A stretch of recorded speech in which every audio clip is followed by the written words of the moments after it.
So ayun mga katindahan, nandito nga tayo sa part 1 ng ating pamimilhan na mga item at dito ako namimili sa Save More. So ngayong araw nga mga katindahan is ipapakita ko sa inyo yung diskarte natin ng pamimili ng samot-saring items na pwede nga natin i-display dyan sa ating mga estante. Kaya naman mga katindahan, tara samahan niyo ako, let's go! So dito nga ako sa Save More madalas namimili ng mga items na pinagdi-display natin dyan sa ating estante. Dito nga kasi is kahit isang peraso lang yung bilhin natin o dalawa, tatlo is same price lang mga katindahan. So mabibili rin natin siya sa murang halaga. Hindi natin kailangan bumili ng 6 na piraso para lang sa wholesale price yan. So ayan mga katindahan, muna tayo ng basket para lalagyan nga natin ng mga item na mapapagpilian natin.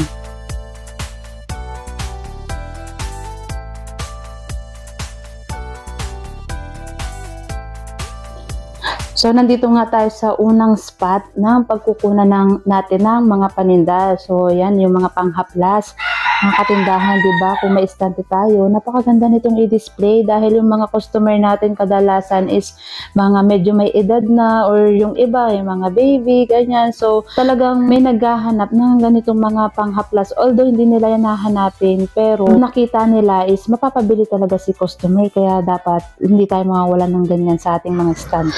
So, mapapansin nyo, tatlo-tatlo lang yung kinukuha ko per item. Ayan, merong 2, merong 1, merong 4. Depende sa listahan. Kasi meron akong listahan mga katindahan kung ilan pa yung available dun sa estante ko. So, halimbawa, kung iisa na lang yung available ko, edi kukuha ko ng 4. Yan, kagaya niyan, 4 yung ginawa natin. So, ibig sabihin, isa na lang yung stock ko sa estante. So, meron tayo niyang malalaki, merong maliliit. Yan, kagaya niyan. 50 ml yan mga katindahan. So, ibang variant na naman yan.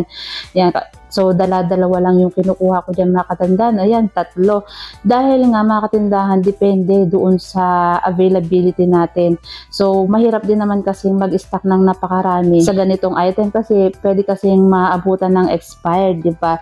Yan, kaya ang item ko is maximum sa ganyan is 4-4, marami na yun para sa akin ha, kasi maliit lang naman yung ating space at saka marami pa tayong ibang item bukod nga sa mga ganitong skincare, beauty care, ganyan. So dito naman tayo sa mga powder at saka baby oil. Ayan. So, kukuha rin tayo nitong mga iba't ibang kulay ng baby oil. Pero ito lang yung nakuha ko na available dito. Wala na yung green at saka pink, which is kailangan ko sana.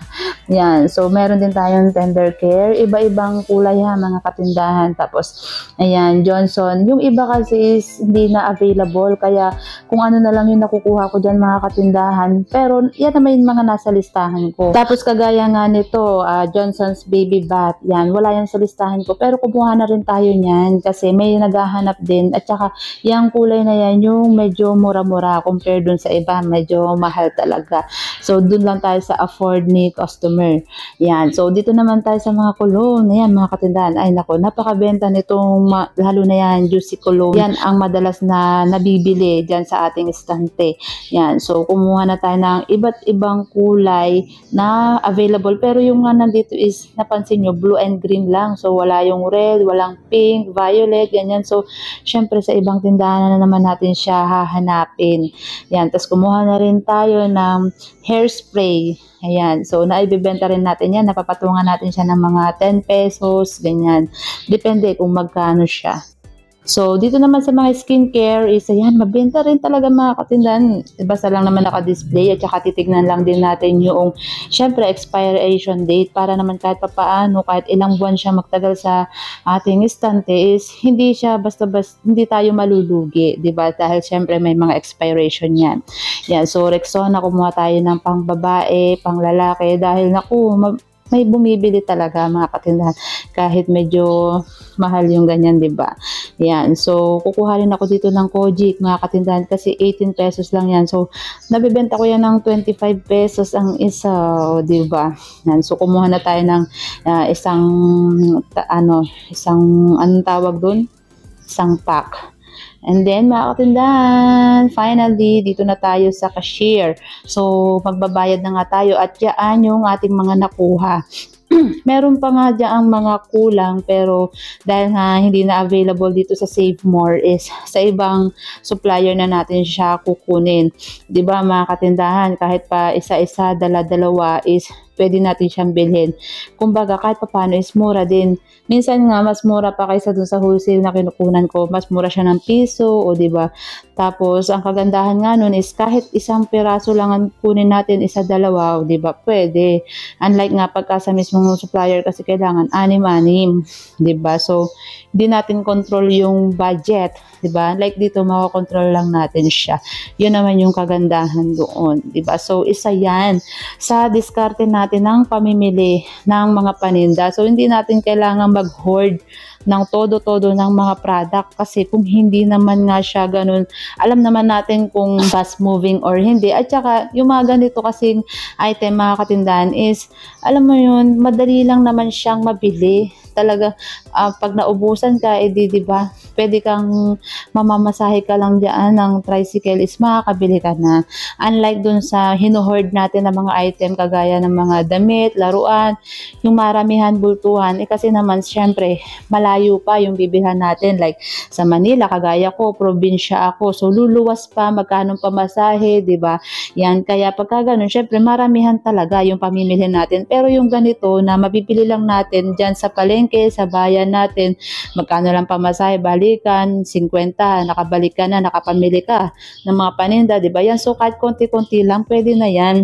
Ang mahalaga, may makikita yung mga suki natin, may makikita yung mga customer natin, tsaka yung ganito talaga mga item, mga katindahan, is, alam mo yun na wala naman sa budget ni customer pero pag nakita nila, syempre parang mapapa-self-love sila, di ba? Na ay, kailangan ko to, ganyan, di ba? So, kahit pa paano, madadagdagan yung sales natin, di ba?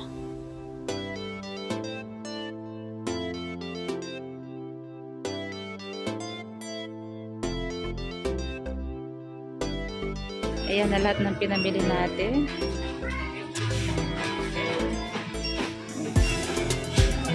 3,834.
Ano number niyo?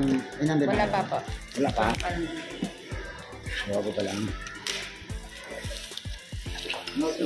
So natapos na nga natin mga katindahan mamili dyan sa Save More at tayo pupunta na doon sa isang supplier natin. Pero dahil pa-empty na yung cellphone ko mga katindahan, 4% na lang, kaya naman naku, hindi ko mapifilm yung pang part 2 pero